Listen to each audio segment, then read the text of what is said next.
జనబెహరి news కి స్వాగతం। Bulletin లో ముందుగా హెడ్లైన్స్ చూద్దాం।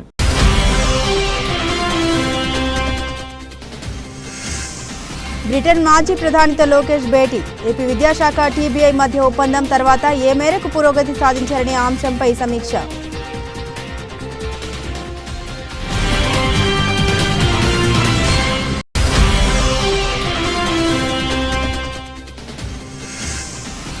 ఏడాది పాలనలోనే కూటమి ప్రభుత్వంపై ప్రజల్లో తీవ్ర వ్యతిరేకత। దేశ చరిత్రలోనే బహుశా ఇదే ప్రప్రథమమంటూ చంద్రబాబుపై జగన్ మండిపాటు।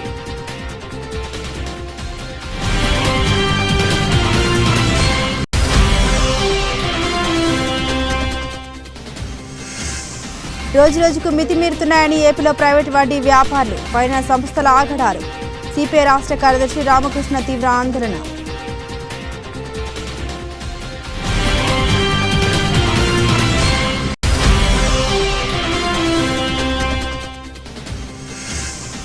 శ్రీ చైతన్య విద్యా సంస్థల ఫీజుల దోపిడీ అరికట్టాలని నిరసన। ఏఐఎస్ఎఫ్ విద్యార్థి సంఘ నాయకులపై పోలీసుల అత్యుత్సాహం।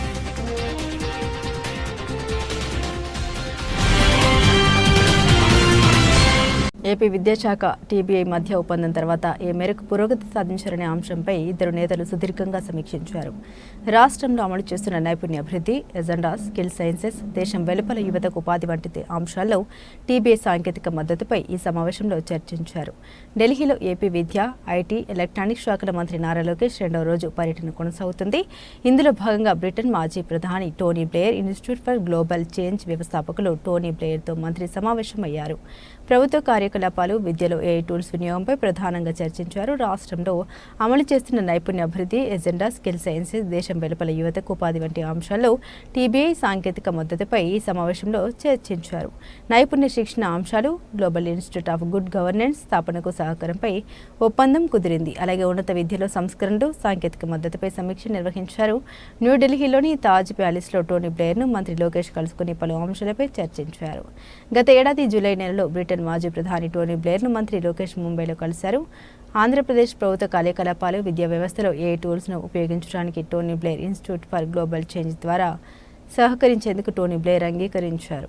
రాష్ట్రంలో టీడీపీ కూటమి అధికారంలోకి రావడంతో ప్రజల సమస్యల పరిష్కారం దిశగా ప్రభుత్వం చర్యలు చేపట్టి నియోజకవర్గాన్ని మోడల్ నియోజకవర్గంగా తీర్చిదిద్దటమే లక్ష్యంగా పనిచేస్తున్నామని సెంట్రల్ ఎమ్మెల్యే బోండా ఉమామహేశ్వరరావు అన్నారు। రాష్ట్రంలో టీడీపీ ప్రభుత్వం అధికారంలోకి వచ్చిన ఏడాది కాలంలోనే నియోజకవర్గంలో 240 కోట్ల రూపాయలకు పైగా వ్యయంతో అభివృద్ధి పనులు చేపట్టి ఇప్పటికే అనేక అభివృద్ధి పనులు పూర్తయినట్లు చేసి ప్రజలకు అందుబాటులో ఉంచామని ఆయన తెలిపారు। సెంట్రల్ నియోజకవర్గంలోని 59వ డివిజన్ సింగ్ నగర్లోని యార్డు రోడ్డు వెంబడి 40 లక్షల రూపాయల వ్యయంతో డ్రైనేజీల నిర్మాణ పనులకు ప్రభుత్వ సెంట్రల్ నియోజకవర్గ శాసనసభ్యులు బోండా ఉమామహేశ్వరరావు శంకుస్థాపన చేసి పనులు ప్రారంభించడం జరిగింది। ఈ సందర్భంగా బోండా ఉమా మాట్లాడారు। గత వైసీపీ ప్రభుత్వ పాలనలో సెంట్రల్ నియోజకవర్గంలో అభివృద్ధి అటకెక్కిందని, 5 సంవత్సరాల వైసీపీ ప్రభుత్వ పాలనలో రాష్ట్ర అభివృద్ధి పూర్తిగా నిర్వీర్యం అయిందని, అధికార పార్టీ ప్రజాప్రతినిధులు అధికారాన్ని అడ్డుపెట్టుకుని దుర్వినియోగానికి పాల్పడ్డారే తప్ప ప్రజా సంక్షేమాన్ని పట్టించుకోలేదని అన్నారు। ఈ సింగ్ నగర్ ప్రాంతంలో ఉన్నటువంటి ప్రతి ప్రజా సమస్యలు పార్టీ నాయకులు తన దృష్టికి తీసుకుని వచ్చారని, వాటిని కూడా త్వరగా పూర్తి చేయాలని అధికారులకు ఆదేశాలు జారీ చేశామని, నియోజకవర్గంలోని 21 డివిజన్లోని ప్రజా సమస్యలు పరిష్కరించి నియోజకవర్గాన్ని మోడల్ నియోజకవర్గంగా తీర్చిదిద్దుతామని తెలిపారు।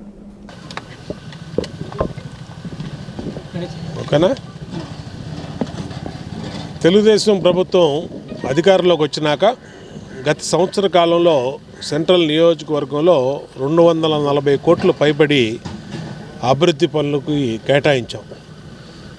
అన్ని డివిజన్లో రోడ్లు కానీ, డ్రైన్లు కానీ, కల్వర్ట్లు కానీ, వాటర్ పైప్ లైన్స్ కానీ, community halls, primary health care centres, ఇలా ఒకటని కాకుండా ఆ డివిజన్లో ఏ సమస్యలు ఉన్నాయి ఆ సమస్యల మీద దృష్టి పెట్టి మా డివిజన్ పార్టీ అధ్యక్షుడు, అలాగే మా ఎక్స్ కార్పొరేటర్లు, మా కార్పొరేటర్లు, మా వాళ్ళు దృష్టి పెట్టి మా దృష్టికి తీసుకొచ్చినాక ఆ సమస్యల్ని పరిష్కరించే విధంగా గత 5 సంవత్సరాలు నిర్లక్ష్యానికి గురువు కాబడినటువంటి సెంట్రల్ నియోజకవర్గంలో వేగవంతంగా ఇప్పటికీ 240 కోట్లు పైబడి వర్కులు తీసుకొచ్చాం। దీంట్లో ఇవాళ 59వ డివిజన్లో 50 లక్షల రూపాయలు సుమారుగా మరి కల్వర్ట్లు కానీ, అలాగే పైప్ లైన్లు కానీ, రోడ్లు కానీ దాన్ని శంకుస్థాపన చేయడం జరిగింది। దీన్ని ఇంకా ముందు రాబోయే రోజుల్లో ఇంకా ఈ డివిజన్లో ప్రతి రోడ్డు ప్రతి కల్వర్టు దృష్టి పెడతాం. అన్నిటిని కూడా పెద్ద ఎత్తున నిర్మిస్తాం. అన్ని రకాలుగా కూడా ఈ డివిజన్ని డెవలప్ చేస్తాం. ఈ నియోజకవర్గాన్ని ఒక మోడల్ నియోజకవర్గంగా తీసుకురావడమే లక్ష్యంగా పనిచేస్తామని తెలియజేస్తూ మరి ఒక మంచి కార్యక్రమంలో భాగస్వాములైన మా పార్టీ నాయకులందరినీ కూడా హృదయపూర్వకంగా అభినందిస్తాం. ప్రతిపక్ష నాయకుడిగా ప్రజల్ని మా పార్టీ నాయకులను కలవాలనుకుంటే ప్రభుత్వం ఎందుకు ఇన్ని ఆంక్షలు పెడుతుందని మాజీ ముఖ్యమంత్రి వైసీపీ అధినేత వైఎస్ జగన్ ప్రశ్నించారు. ఏడాది పాలనలోనే కూటమి ప్రభుత్వంపై ప్రజల్లో తీవ్ర వ్యతిరేకత ఏర్పడిందని, దేశ చరిత్రలోనే బహుశా ఇదే ప్రప్రథమం అంటూ చంద్రబాబుపై జగన్ మండిపడ్డారు. ఆంధ్రప్రదేశ్లో ప్రస్తుతం కొనసాగుతున్న అణచివేతపై ప్రజలకు నిజం తెలియాల్సి ఉందనే ఈ ప్రెస్ మీట్ నిర్వహిస్తున్నామని వైసీపీ అధినేత వైఎస్ జగన్ తెలిపారు. నిన్న గుంటూరు జిల్లాలోని సత్తెనపల్లిలో తాను పర్యటిస్తే పోలీసు బలగాలను మోహరించి ఎక్కడికక్కడ ప్రజల్ని అడ్డుకున్నారని జగన్ ఆరోపించారు. రాష్ట్రంలో కూటమి ప్రభుత్వం ఏర్పడి ఏడాది కాలంలోనే ప్రజలు తీవ్ర వ్యతిరేకత వ్యక్తమవుతుందని తెలిపారు.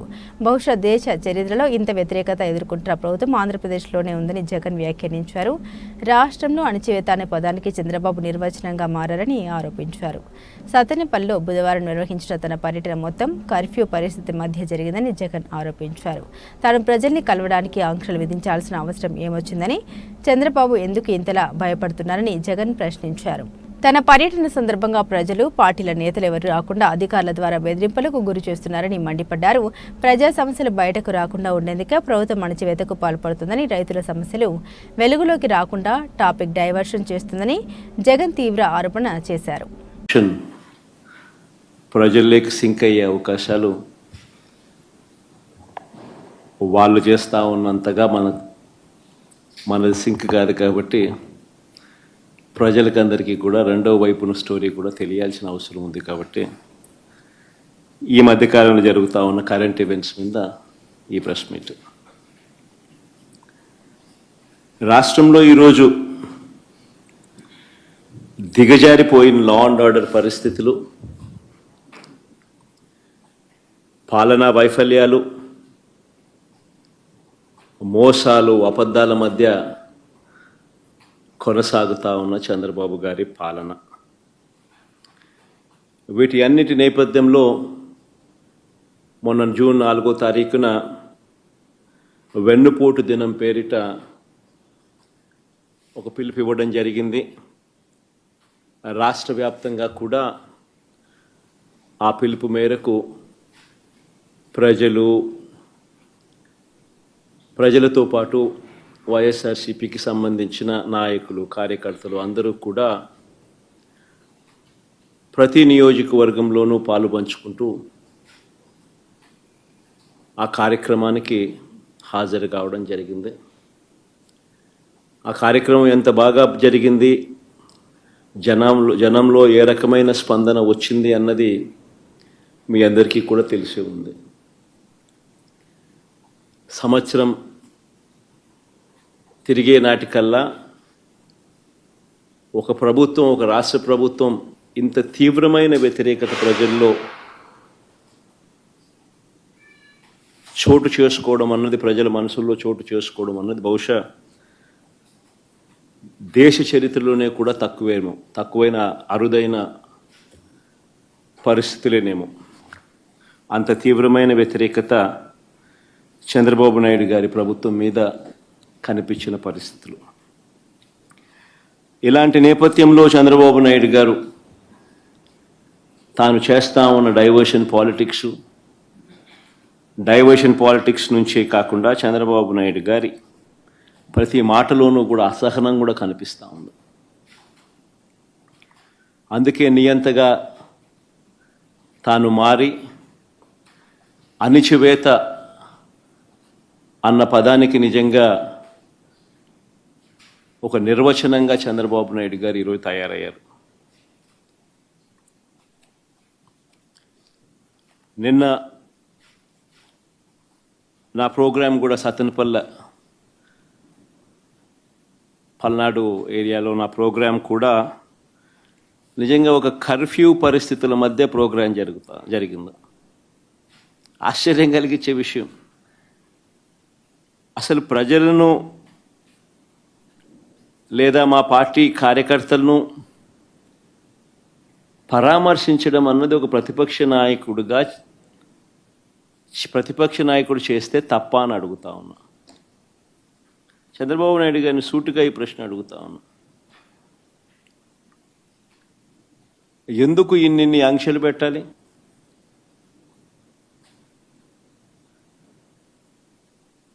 ఎందుకు పోలీసులు ఎక్కడ పడితే అక్కడ పెట్టి ప్రోగ్రాంకి ఎవరు రాకూడదు అని చెప్పి ఆదేశాలు జారీ చేసి, ఎందుకు వచ్చిన వాళ్ళందరి మీద కూడా ఎక్కడికక్కడ కట్టడి చేసే కార్యక్రమం ఎందుకు చేయాల్సి వచ్చింది? చంద్రబాబు గారు నోట్లో నుంచి ఇటువంటి మాటలు వచ్చినాయి కాబట్టే ఎన్ని అడ్డంకులు క్రియేట్ చేసినా ప్రజల్లోనూ కార్యకర్తల్లోనూ ఒక విప్లవం వచ్చింది. నిన్న ప్రోగ్రాం ఎలా జరిగింది అన్నదానికి నేను చెప్పాల్సిన పనిలా, బహుశా నాకన్నా కూడా మీ అందరికీ కూడా ఎక్కువ అవగాహన ఉంటుంది. కానీ ఒక ప్రతిపక్ష నాయకుడు ప్రజలను కలవడానికి వెళ్ళినప్పుడు కానీ, లేదా పార్టీ నాయకులను పరామర్శించడానికి వెళ్ళినప్పుడు కానీ ఎందుకు ఇలాంటి ఆంక్షలు విధించాలని అడుగుతా ఉన్నా. మొన్న పొగాకు రైతులకు సంబంధించి పొదిలి వెళ్తే నిజంగా అక్కడ కూడా ఆశ్చర్యం కలిగించే విషయం, రైతులు ఆంధ్రప్రదేశ్ను స్వచ్ఛాంధ్రప్రదేశ్గా మార్చేందుకు రాష్ట్ర ముఖ్యమంత్రి చంద్రబాబు నాయుడు కృషి చేస్తూ ఉన్నారని స్వచ్ఛాంధ్ర కార్పొరేషన్ చైర్మన్ కొమ్మారెడ్డి పట్టాభిరామ్ తెలిపారు. రాష్ట్ర అభివృద్ధి దృష్ట్యా నారా చంద్రబాబు నాయుడు 2014-2019లో సీఎండీ ప్రాసెసింగ్ ప్లాంట్లు ప్రారంభిస్తే గత ప్రభుత్వంలో వాటిని నిర్వీర్యం చేశారని విమర్శలు గుప్పించారు. రిటర్నింగ్ వాల్ వెంబడి కృష్ణానదిలోకి కన్స్ట్రక్షన్ మెటీరియల్స్ వేస్ట్ డంపింగ్ చేయబడుతోందని, తక్షణమే దీనికి అడ్డుకట్ట వేయాలని, ఇక్కడ ఎటువంటి డంపింగ్ జరగకుండా అన్ని చర్యలు తీసుకోవాలని అధికారులను ఆదేశించినట్టు తెలిపారు. రామలింగేశ్వర నగర్ దగ్గర ఉన్న కృష్ణానదిలోకి అక్రమంగా డంపు చేస్తున్న భవన నిర్మాణ వ్యర్థాలను అధికారులతో కలిసి స్వచ్ఛాంధ్ర కార్పొరేషన్ చైర్మన్ కొమ్మారెడ్డి పట్టాభిరామ్ తనిఖీ చేశారు. రిటర్నింగ్ వాల్ వెంబడి కృష్ణా నదిలోకి కన్స్ట్రక్షన్స్ మెటీరియల్స్ వేస్ట్ అంతా డంపింగ్ జరుగుతుందని మీడియా ద్వారా తెలుసుకుని ఈ ప్రాంతాన్ని మున్సిపల్ కార్పొరేషన్ ఉన్నత అధికారులతో కలిసి పరిశీలించడం జరిగిందన్నారు. మీడియాలో వచ్చినటువంటి కథనం 100% నిజమని, కృష్ణా నదిలో పెద్ద ఎత్తున కన్స్ట్రక్షన్ వేస్ట్ అంతా కూడా డంపు చేస్తున్నారన్నారు. కృష్ణా బ్యారేజ్ నుండి వాటర్ డిశ్చార్జ్ చేసినప్పుడు నది ప్రవాహానికి ఈ వేస్ట్ అంతా అడ్డుగా మారేటటువంటి అవకాశము ఉందన్నారు. దీనిపై కార్పొరేషన్ ఉన్నత అధికారులకి ఆదేశాలు ఇవ్వడం జరిగిందన్నారు. తక్షణమే దీనికి అడ్డుకట్ట వేయాలని, ఇక్కడ ఎటువంటి డంపింగ్ జరగకుండా అన్ని చర్యలు కూడా తీసుకోవాలని ఆదేశించడం జరిగింది. అదేవిధంగా మరికొద్ది రోజుల్లోనే నగరంలో ఉన్నటువంటి బిల్డర్స్ అందరితో కూడా ఒక సమావేశం ఏర్పాటు చేస్తామని వాళ్ళందరినీ కూడా హెచ్చరించడం జరుగుతుందన్నారు. రాష్ట్రాన్ని స్వచ్ఛాంధ్రగా మార్చడానికి సీఎం చంద్రబాబు కృషి చేస్తున్నారని, ప్రతి ఒక్కరూ స్వచ్ఛత విషయంలో సహకారాన్ని అందించాల్సిన బాధ్యత ఎంతైనా ఉందన్నారు. ఈరోజు విజయవాడ నగరంలో రామలింగేశ్వర నగర్ కట్ట ప్రాంతంలో ఏదైతే రీటైనింగ్ వాల్ ఉందో ఆ రీటైనింగ్ వాల్ వెంబడి కృష్ణానదిలోకి కన్స్ట్రక్షన్ మెటీరియల్స్ వేస్ట్ ఏదైతే ఉందో అదంతా కూడా డంపింగ్ జరుగుతూ ఉంది. నదిలో పెద్ద ఎత్తున ఈ కన్స్ట్రక్షన్ అండ్ డెమాలిషన్ వేస్ట్ ఏదైతే ఉందో, భవన నిర్మాణాలకు సంబంధించి వ్యర్థాలు ఏవైతే ఉంటాయో అవన్నీ కూడా పెద్ద ఎత్తున నదిలో డంప్ చేస్తున్నారన్నటువంటి విషయాన్ని మీడియా ద్వారా తెలుసుకుని ఈ రోజున ఈ ప్రాంతానికి మున్సిపల్ కార్పొరేషన్లో ఉన్నటువంటి ఉన్నతాధికారులందరినీ కూడా వెంట పెట్టుకుని ఇక్కడికి రావటం జరిగింది. ఇక్కడ ఉన్నటువంటి ఈ పరిస్థితిని కూడా గమనించినట్లయితే మీడియాలో వచ్చినటువంటి వార్త 100% నిజమని స్పష్టంగా అర్థమవుతూ ఉంది. పెద్ద ఎత్తున మరి కన్స్ట్రక్షన్ వేస్ట్ అంతా కూడా ఇక్కడ డంప్ చేస్తూ ఉన్నారు. దానివల్ల భవిష్యత్తులో మరి కృష్ణా బ్యారేజ్ నుంచి వాటర్ డిశ్చార్జ్ చేసినప్పుడు మరి ఆ వాటర్ ఫ్లోకి, ఆ నదీ ప్రవాహానికి ఇవి అడ్డుగా మారేటటువంటి అవకాశం ఉంది. అది ఏమాత్రం కూడా కరెక్ట్ కాదు. కాబట్టి ఇప్పుడే మరి ఇక్కడ ఉన్నటువంటి నాతో వచ్చినటువంటి కార్పొరేషన్ ఉన్నతాధికారులకి ఆదేశాలు ఇవ్వటం జరిగింది. తక్షణమే దీనికి అడ్డుకట్ట వేయాలి. ఇక్కడ ఎటువంటి డంపింగ్ జరగకుండా అన్ని చర్యలు కూడా పటిష్టమైనటువంటి చర్యలు తీసుకోవాలని మరి సీఎంఓహెచ్ గారికి, అదేవిధంగా ఇక్కడ ఉన్నటువంటి శానిటరీ ఇన్స్పెక్టర్స్కి వీరందరికీ కూడా ఆదేశాలు ఇవ్వటం జరిగింది. అదేవిధంగా మరికొద్ది రోజుల్లోనే నగరంలో ఉన్నటువంటి బిల్డర్స్ అందరితో కూడా ఒక సమావేశాన్ని ఏర్పాటు చేస్తాం. వాళ్ళందరినీ కూడా హెచ్చరించడం జరుగుతుంది. భవిష్యత్తులో ఈ విధంగా ఇర్రెస్పాన్సిబుల్గా మరి వారి కన్స్ట్రక్షన్ వేస్ట్ అంతా తీసుకొచ్చి ఇట్లా ఈ విధంగా నదిలో కనుక డంప్ చేసినట్లయితే ఆ రకమైనటువంటి చర్యకు పాల్పడినటువంటి వారిపైన పెద్ద ఎత్తున పెనాల్టీలు కూడా వేయటం జరుగుతుంది. Heavy fines, heavy penalties impose చేస్తాం. మరి ఆ రకంగా నగరంలో ఉన్నటువంటి నిర్మాణ రంగంలో ఉన్నటువంటి బిల్డర్స్ అందరూ కూడా దయచేసి అర్థం చేసుకుని పర్యావరణాన్ని పరిరక్షించడం అనేది మనందరి బాధ్యత. ఇవాళ గౌరవ ముఖ్యమంత్రి చంద్రబాబు నాయుడు గారు స్వచ్ఛాంధ్ర ఉద్యమాన్ని రాష్ట్రంలో ఆయనే ముందుండి నడిపిస్తూ ఉన్నారు. మనం ప్రతి ఒక్కరం కూడా స్వచ్ఛత విషయంగా మనందరం కూడా మన వంతు సహకారాన్ని అందించాలి. మరి ఆ రకంగా బాధ్యతగా ఉండాల్సినటువంటి అవసరం ఉంది. కాబట్టి అతి త్వరలోనే మరి బిల్డర్స్ అసోసియేషన్ వారందరినీ కూడా పిలిచి ఒక సమావేశాన్ని ఏర్పాటు చేసి మరి వారికి ఇవన్నీ కూడా చెప్పడం జరుగుతుంది. అదేవిధంగా construction and demolition waste processing ప్లాంట్ని సిఎన్డి వేస్ట్ ప్రాసెసింగ్ ప్లాంట్ ఏపీలో ప్రైవేట్ వడ్డీ వ్యాపారులు, ఫైనాన్స్ సంస్థలు, ఆన్లైన్ మనీ యాప్ల అగడాలు రోజురోజుకు మితిమీరిపోతున్నాయని సిపిఐ రాష్ట్ర కార్యదర్శి రామకృష్ణ తీవ్ర ఆందోళన వ్యక్తం చేశారు. అమాయక ప్రజలు వీరి వేధింపులకు గురవుతున్నారని, కొన్ని సందర్భాల్లో దాడులకు కూడా తెగబడుతున్నారని అన్నారు. ఈ నేపథ్యంలోనే బలవంతపు రుణ వసూళ్లను అరికట్టేందుకు కఠిన చర్యలు తీసుకోవాలని డిమాండ్ చేశారు. ఈ మేరకు సిపిఐ రాష్ట్ర కార్యదర్శి రామకృష్ణ ముఖ్యమంత్రి చంద్రబాబుకు లేఖ రాశారని మీడియా సమావేశం ఏర్పాటు చేశారు. బలవంతపు రుణ వసూళ్లకు పాల్పడే వారిని కఠినంగా శిక్షించేందుకు తమిళనాడు ప్రభుత్వం అమలు చేస్తున్న తరహాలోనే ఏపీ శాసనసభలో ఒక ప్రత్యేక బిల్లును ప్రవేశపెట్టి ఆమోదించాలని ఆయన కోరారు. ఇటీవల కాలంలో భారత చేసిన అప్పు కోసం భార్యను చెట్టుకు కట్టేసిన మనుషుల ఘటన వంటివి పునరావృతం కాకుండా చూడాలని, నిందితుల్ని కఠినంగా శిక్షించాలని డిమాండ్ చేశారు. ప్రైవేట్ ఫైనాన్స్ సంస్థలు, ఆన్లైన్ యాప్ల ద్వారా రుణాల పేరుతో జరుగుతున్న దోపిడీని, దౌర్జన్యాలను అరికట్టాలని రామకృష్ణ తన లేఖలో స్పష్టం చేశారు. తమిళనాడు ప్రభుత్వం ఇప్పటికే ఇలాంటి బిల్లును ఆమోదించిందని ఆయన గుర్తు చేశారు. అప్పులు, వడ్డీలు, చిట్టీల పేరుతో సామాన్యుల్ని పీల్చి పిప్పి చేస్తున్నారని, ఇలాంటి వారిపై ఉక్కుపాదం మోపాలని ఆయన ప్రభుత్వాన్ని కోరారు.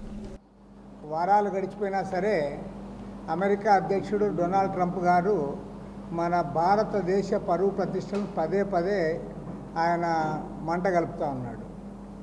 మరి మన ప్రైమ్ మినిస్టర్ మోడీ గారు, మన సెంట్రల్ గవర్నమెంటు, మన బీజేపీ నాయకులు మరి వారేం చెప్తారో నాకైతే అర్థమే కావడం లేదు. నిన్న అక్కడ G7 కంట్రీ ఆ మీటింగ్ పోయినప్పుడు మోడీ గారు ప్రెసిడెంట్ గారితో మాట్లాడారు. మాట్లాడితే 35 నిమిషాలు మాట్లాడాడు, అనేక విషయాలు మాట్లాడారు.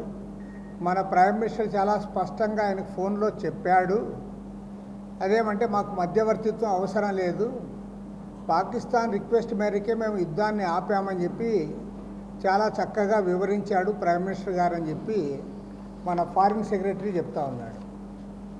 కానీ ట్రంప్ మాత్రం మరింత క్లియర్గా చెప్తా ఉన్నాడు. ఆయన అసలు మరి ఏమాత్రం కూడా డౌట్ రాకుండా ఆయన చెప్పింది ఏమంటే, I think Modi is a fantastic man, we're going to make a trade deal with Modi of India, but I stopped the war between Pakistan and India. ఆయన ట్రంప్ పదే పదే I stopped the war between Pakistan and India. అరే మీకు ఏమన్నా సిగ్గవుతా ఉందా అని అడుగుతా ఉన్నా. ప్రైమ్ మినిస్టర్ నరేంద్ర మోడీకి కానీ, లేదా డిఫెన్స్ మినిస్టర్కి కానీ, మన సెంట్రల్ గవర్నమెంట్కి కానీ, లేదా బీజేపీ నాయకులకు కానీ మీకేమన్నా కొద్దిగన్నా సిగ్గు ఎగ్గు ఉందా అని అడుగుతా ఉన్నా. ఆయన పదే పదే చెప్తా ఉన్నాడు. అసలు చిన్న చిన్న దేశాలు, రష్యాకి ఉక్రెయిన్కి యుద్ధం జరిగితే జెలెన్స్కీని పక్కన కూర్చోపెట్టుకుని మాట్లాడితే ఆయన ట్రంప్ ఎదురుగానే జెలెన్స్కీ ఎదురు తిరిగాడు. తర్వాత ఇప్పుడు ఇజ్రాయెల్ ఇరాన్ యుద్ధంలో కూడా ఇరాన్ వాళ్ళు చాలా మేము భయపడేది లేదు, ట్రంప్కి కూడా భయపడము, అయితే అవసరమైతే అమెరికాకు కూడా ఇచ్చేస్తామని చెప్తున్నారు. 146 కోట్ల జనాభా కలిగిన భారతదేశము అసలు ముందు నుంచి కూడా ఒక స్వతంత్ర ప్రతిపత్తితో ముందుకు పోతున్న సందర్భంలో జమ్మూ కాశ్మీర్ ఇష్యూలో కానీ ఇండియా పాకిస్తాన్ మధ్య ఏ ఇష్యూ వచ్చినా మేము బైలేటరల్గానే సెటిల్ చేసుకుంటాము, మాకు థర్డ్ పార్టీ ఇంటర్ఫియరెన్స్ అవసరం లేదని ముందు నుంచి కూడా చెప్తా ఉన్నారు. ఇందిరాగాంధీ కాలంలో ఆమె చాలా స్పష్టంగా చెప్పింది. మన్మోహన్ సింగ్ గారు అమెరికా గడ్డ మీద చెప్పారు ప్రైమ్ మినిస్టర్గా ఉన్నప్పుడు. మరి మోడీ గారు వీళ్ళు సంజాయించుకుంటా ఉన్నావు, తర్వాత మోడీ గారికి మరి ఇన్నాళ్ళకి టైం దొరికిందా అని నేను అడుగుతాను. అమెరికా అధ్యక్షుడు చెప్పిన వెంటనే నీవు ఖండించాలా? ఆయన ఇప్పటికి పదే పదే చెప్తానే ఉన్నాడు, ఆయన 10 సార్లు చెప్తానే ఉన్నాడు. ఆయన నిన్న కూడా మేము ఫోన్ చేశాడు, మాట్లాడినాడు, మీరు చెప్పినాక కూడా మళ్ళీ ట్రంప్ గారు చెప్తా ఉన్నారు. సరే, 146 కోట్ల జనాభా కలిగిన ప్రపంచంలోనే అత్యధిక జనాభా కలిగిన భారతదేశం, అణ్వస్త్రాలు కలిగిన భారతదేశం. ఇవాళ ట్రంప్ ఒక్క మాట అది కూడా ఏమంటున్నాడు ఆయన, నేనేదో చెప్పి కన్విన్స్ చేసినానని కాదు, మీతో వ్యాపార సంబంధాలు బంద్ చేస్తాం, వాణిజ్య లావాదేవీలు ఉండవు అని చెప్పిన తర్వాత పాకిస్తాన్ ప్రభుత్వము ఇండియా ప్రభుత్వము దారికి వచ్చినాయి, వాళ్ళు యుద్ధాన్ని ఆపారని చెప్పారంటే ఇంతకంటే ఒక భారతీయుడుగా సిగ్గుపడాల్సిన అంశం ఇంకోటి ఉందా అని నేను అడుగుతాను. వైసీపీ అధ్యక్షుడు వైఎస్ జగన్మోహన్ రెడ్డిపై తీవ్రస్థాయిలో ఆర్థిక మంత్రి పయ్యావుల కేశవ్ తీవ్రస్థాయిలో ధ్వజమెత్తారు. రాష్ట్రంలో రాడిలను ఏకం చేసి ప్రజల్ని భయపెట్టి పబ్బం గడుపుకోవాలని చూస్తున్నారని పయ్యావుల విమర్శించారు. రాష్ట్రంలో రౌడీలను తన వెనుక నడవమని జగన్ చెబుతున్నారని, జగన్ ఎప్పుడు భయపెట్టి రాజకీయం చేయాలని అనుకుంటారని పయ్యావుల తెలిపారు. అధికారంలో ఉన్నప్పుడు హౌస్ అరెస్టులు చేశారు, అధికారం పోయాక రౌడీలను ఏకం చేస్తున్నారు. రాజును రాజ్యం నుండి తరిమిస్తే చాణక్యుడు బందిపోటును ఏకం చేయి అని సలహా ఇస్తాడు. ఇప్పుడు ఇదే సలహాను జగన్ ఫాలో అవుతున్నారు. గంజాయి బ్లడ్ బ్యాచ్ను జగన్ ప్రోత్సహిస్తున్నారు. రాజారెడ్డి రాజ్యాంగమని ఫ్లెక్సీలు కట్టి రప్ప రప్ప నరుకుతామంటున్నారని కేశవ్ తూర్పారబెట్టారు. ఇప్పుడే ముఖ్యమంత్రి గారు రివ్యూ అయిన తర్వాత బయటకు వచ్చిన తర్వాత జగన్మోహన్ రెడ్డి గారు ఏం మాట్లాడారు ఏంటి అనేటువంటిది మా వాళ్ళని అడిగితే ఏం మాట్లాడారు ఇచ్చారు. కొన్ని పాయింట్లు కూడా చూస్తే జగన్మోహన్ రెడ్డి గారు ఒకటి అనిపించింది నాకు, రాష్ట్రంలో రౌడీలారా నా వెనక నడవండి, మీకు నాయకత్వం వహిస్తాను అన్నట్టుగా ఉంది ఆయన ఇవాళ పెట్టినటువంటి ప్రెస్ మీట్ కానీ మొన్న చేసినటువంటి పర్యటనలు కానీ. బహుశా దీనికి మూల సిద్ధాంతం జగన్మోహన్ రెడ్డి గారు ఎప్పుడు కూడా భయపెట్టి రాజ్యం చేయాలి అనేటువంటి సిద్ధాంతాన్ని నమ్ముకున్న వ్యక్తి ఆయన. అధికారంలో ఉన్నప్పుడు పోలీసు వ్యవస్థను ఉపయోగపెట్టి భయపెట్టాడు. అసలు హౌస్ అరెస్ట్లు అన్నారు, గేట్లకు తాళాలు అన్నారు, అడుగు బయటకు పెట్టేటువంటి పరిస్థితి లేదు. ఉద్యోగులు కావచ్చు, ప్రతిపక్షాలు కావచ్చు, పార్టీలు కావచ్చు, రాష్ట్రంలో 5 ఏళ్ళు ఏం నడిచిందో చూసాం. అధికారం పోయిన తర్వాత ఇప్పుడు మళ్ళీ తనంటే భయం పోతోంది కాబట్టి రాష్ట్రంలో ఉన్న రౌడీలందరినీ సమీకరించేటువంటి ప్రయత్నం చేస్తున్నాడు. రౌడీలారా నా వెనక నడవండి, నేను మీకుంటాను నాయకుడిగాను అన్నటువంటిది. ఇది చూస్తే బహుశా నాకు చాణక్యుడు చెప్పినటువంటి ఒక సిద్ధాంతం గుర్తుకొస్తుంది. దాన్ని ఏమన్నా జగన్మోహన్ రెడ్డి గారు నమ్ముకుంటున్నాడేమో, చిన్న డిఫరెన్స్ అది. ఆయన రాచరిక వ్యవస్థలో ఉన్నప్పుడు చెప్పాడు, ఒక రాజుని రాజ్యం నుంచి ఆక్రమించి తరిమేసినప్పుడు ఏ అడవుల్లోనో తలదాచుకున్నటువంటి రాజుకి చాణక్యుడు సలహా ఇస్తాడు, అడవిలో ఉన్నటువంటి దారిదోపిడీ దొంగలందరినీ సమీకరించు, అదను చూసి కోట మీద తిరుగుబాటు చెయ్యి అని. అట్లా రాష్ట్రంలో ఉన్నటువంటి రౌడీల్ని, బ్లేడ్ బ్యాచ్ల్ని, గంజాయి బ్యాచ్ల్ని, బెట్టింగ్ బ్యాచ్ల్ని, అన్ని బ్యాచ్ల్ని సమీకరించేటువంటి ప్రయత్నం చేస్తున్నాడు జగన్మోహన్ రెడ్డి గారు ఈ పర్యటనల ద్వారా. ప్రజల కోసమో, ప్రజల సంక్షేమం కోసమో, ప్రజల బాగోగుల కోసమో, ప్రభుత్వం మీద ఒత్తిడి తెచ్చేదానికోసమో కాదు.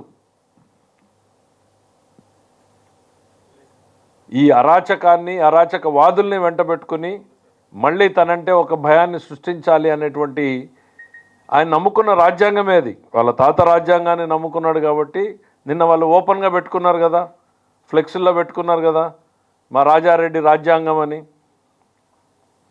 మీకు ఇండియన్ డెమోక్రసీ మీద, భారత రాజ్యాంగం మీద నమ్మకం లేదు మీకు. మీరు రాజారెడ్డి రాజ్యాంగం అని డైరెక్ట్గా ఫ్లెక్సీలు పెట్టుకుని తిరిగారు. వీఆర్ డిక్లేరింగ్ ది వార్ అన్నారు. ఏంటి రప్ప రప్ప నరుకుతామా? ఈ సినిమా కాదయ్యా, జగన్మోహన్ రెడ్డి గారి సినిమా కాదు, డెమోక్రసీ.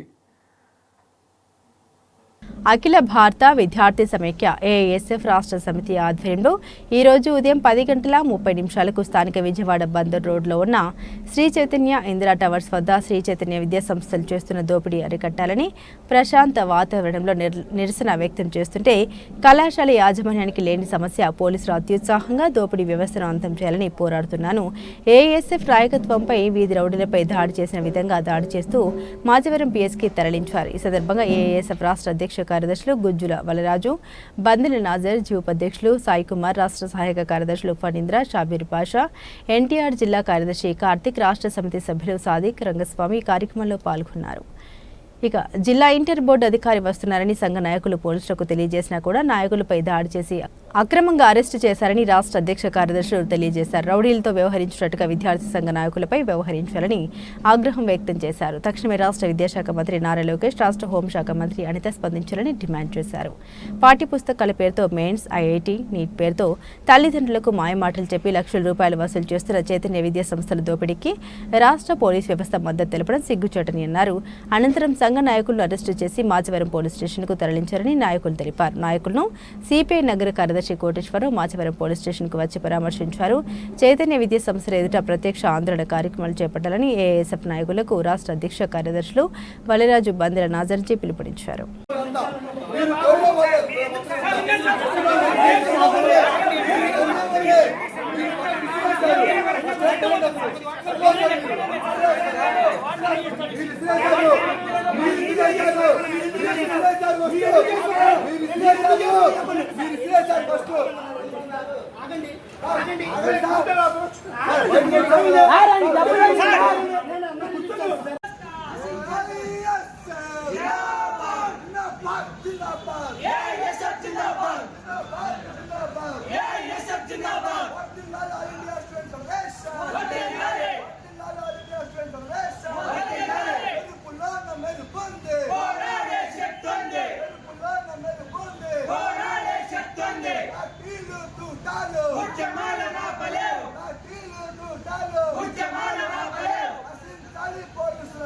మన జీవిత పుస్తకంలోని ప్రతి పేజీలో యోగా ఉండాలని, ప్రతి ఒక్కరూ కామన్ యోగా ప్రోటోకాల్ యోగాను జీవన విధానంలో భాగం చేసుకోవాలని కలెక్టర్ డాక్టర్ జి లక్ష్మీషా పిలుపునిచ్చారు. గురువారం విజయవాడ బీఆర్టీఎస్ యోగా స్ట్రీట్లో జిల్లా అధికార యంత్రాంగం, విజయవాడ నగరపాలక సంస్థ ఆధ్వర్యంలో జరిగిన యోగాంధ్ర కార్యక్రమంలో కలెక్టర్ లక్ష్మీషా పాల్గొని వార్డు సచివాలయ ప్లానింగ్ కార్యదర్శులు యోగా ఔత్సాహికులతో కలిసి యోగాసనాలు వేశారు. ఈ సందర్భంగా కలెక్టర్ లక్ష్మీషా మాట్లాడారు. సుసంపన్న ఆరోగ్య ఆనంద ఆంధ్రాకు తొలి అడుగు యోగాంధ్ర ఆడి 30 రోజులుగా జిల్లాలో గ్రామాన పట్టణాల్లో యోగా శిక్షణ కార్యక్రమాలు విజయవంతంగా జరుగుతున్నాయన్నారు. శరీరంలోని అన్ని వ్యవస్థలకు నూతన ఉత్తేజాన్ని ఇచ్చే శక్తి యోగాసనాలకు ఉందని, ఒత్తిడిని మన జీవితంలోకి అడుగుపెట్టనివ్వకుండా యోగాసనాలు రక్షణ కవచంలాగా పనిచేస్తాయన్నారు. ప్రభుత్వ కార్యాలయాల్లోనూ ప్రతిరోజు యోగాంధ్ర కార్యక్రమాలు నిర్వహిస్తున్నామని కలెక్టర్ లక్ష్మీషా తెలిపారు. ఈ కార్యక్రమంలో DMHO doctor M Suhasini, Vijayawada నగరపాలక సంస్థ అదనపు commissioner doctor D Chandrashekar, NCC జిల్లా సమన్వయకర్త doctor K Ramesh, physical director Yugandhar తదితరులు పాల్గొన్నారు. కార్యక్రమం ఈ రోజుకి 30వ రోజుకి చేరుకుంది. 30వ రోజు దిగ్విజయంగా బీఆర్టీఎస్ రోడ్లో యోగాంధ్ర కార్యక్రమాన్ని ప్రతి ఒక్కరిని మమేకం చేస్తూ ఈ కామన్ యోగా ప్రోటోకాల్ గురించి అవగాహన కల్పించడం జరిగింది. మొత్తం జిల్లాలో అన్ని చోట్ల, అన్ని గ్రామాల్లో, అన్ని వార్డ్స్లో కూడా ఈ కార్యక్రమం చేపట్టడం జరుగుతోంది. ఈ జూన్ 21వ తారీఖున అంతర్జాతీయ యోగా దినోత్సవం రోజున ఈ కార్యక్రమంని ట్రైనింగ్ శిబిరం అయిపోతాయి. అదైన తర్వాత మనము ఈ యోగా ప్రతి ఒక్కరూ పాటించాలి. ప్రతి ప్లేస్లో, ప్రతి ఊర్లో, ప్రతి ఆఫీసులో కూడా పాటించి వాళ్ళు ఆరోగ్యంగా ఉండాలి. ఈ యోగా బెనిఫిట్ అందరికీ పొందాలనే ఉద్దేశంతో యోగాంధ్ర కార్యక్రమం గౌరవ ముఖ్యమంత్రి వర్యులు, అలాగే ప్రధానమంత్రి వర్యులు మనకు తీసుకొచ్చారు. ఈ కార్యక్రమాన్ని ముందుకు తీసుకెళ్తూ ఎన్టీఆర్ జిల్లాలో ప్రతి ఒక్కరు యోగా ప్రాక్టీస్ చేసేలాగా అవగాహన కల్పించి ప్రతి ఒక్కరికి నేర్పించి ఈ కామన్ యోగా ప్రోటోకాల్ వాళ్ళ జీవితంలో ఒక భాగంగా చేసుకొని వాళ్ళు చేసే పనులు ప్రొడక్టివ్ పెంచుకొని వాళ్ళ స్ట్రెస్ ఫ్రీ లైఫ్ లీడ్ చేయడానికి దోహదపడుతుంది. ప్రతి ఒక్కరు హెల్తీ, వెల్తీ, హ్యాపీ ఆంధ్రప్రదేశ్కి ఈ యోగాంధ్రాన్ని ఒక మొదటి అడుగుగా తీసుకొని ముందుకెళ్లాలని ఈ సందర్భంగా కోరుకుంటున్నాను. బులెటిన్ ముగించే ముందు హెడ్లైన్స్ మరోసారి.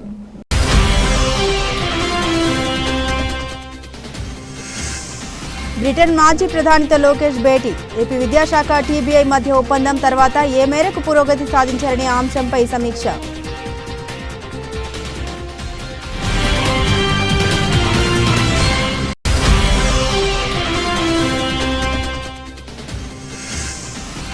ఏడాది పాలనలోనే కూటమి ప్రభుత్వంపై ప్రజల్లో తీవ్ర వ్యతిరేకత. దేశ చరిత్రలోనే బహుశా ఇదే ప్రప్రథమమంటూ చంద్రబాబుపై జగన్ మండిపాటు.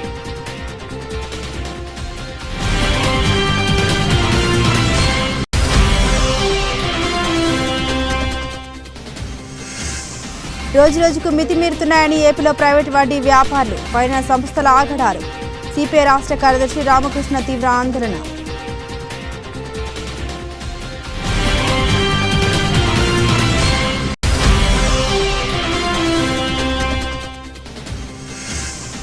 శ్రీ చైతన్య విద్యా సంస్థల ఫీజుల దోపిడీ అరికట్టాలని నిరసన. ఏఐఎస్ఎఫ్ విద్యార్థి సంఘ నాయకులపై పోలీసుల అత్యుత్సాహం.